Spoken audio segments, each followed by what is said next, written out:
Et c'est votre nouveau rendez-vous, l'Espace en tête. Et c'est vous, Jean-Yves Le Gall, qu'on retrouve désormais tous les matins sur Europe 1, président du Centre national d'études spatiales. Bonjour. Bonjour. On s'intéresse aujourd'hui à l'histoire d'Ariane. Ariane, c'est une histoire française avant tout.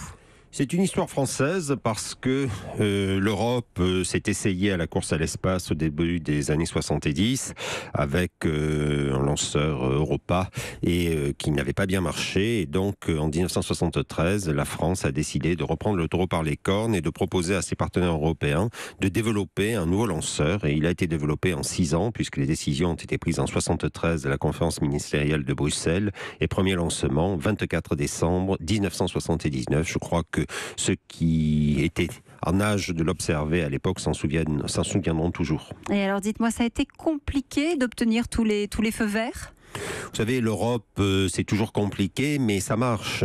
Et parfois, on entend ici ou là critiquer le fonctionnement de l'Europe. Moi, je suis pragmatique, il n'y a pas le choix. Le choix, ce n'est pas l'Europe ou autre chose, c'est l'Europe ou rien du tout. Donc, quand on a compris ça, eh bien, on fait marcher l'Europe spatiale.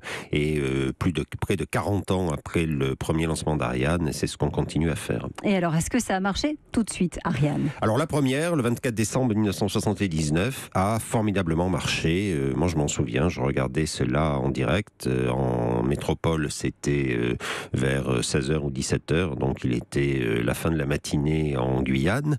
Et ça a marché, et donc ça a donné un formidable coup d'accélérateur à l'industrie spatiale européenne. Et s'il y a tout ce qu'il y a en Europe dans le domaine spatial, c'est parce qu'il y a eu Ariane. Donc nous sommes tous un peu des enfants d'Ariane. Depuis les années 70 et le démarrage d'Ariane, il y en a eu combien, dites-moi ?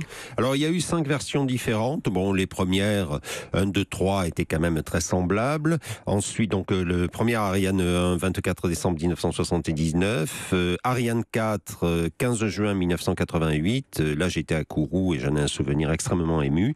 Et puis, un peu plus tard, eh bien, Ariane 5, qui a commencé sa carrière. Alors là, ça s'était pas très bien passé le premier lancement, mais depuis, on s'est rattrapé. Donc, il a commencé sa carrière le 4 juin 1996 et qui, depuis, continue. Et aujourd'hui, eh bien, on a mis en chantier la suite Ariane 6. Jean-Yves Le Gall, Ariane, c'est un succès commercial ? Ariane, ça a permis à l'Europe de s'approprier pendant plusieurs décennies une partie importante du marché commercial.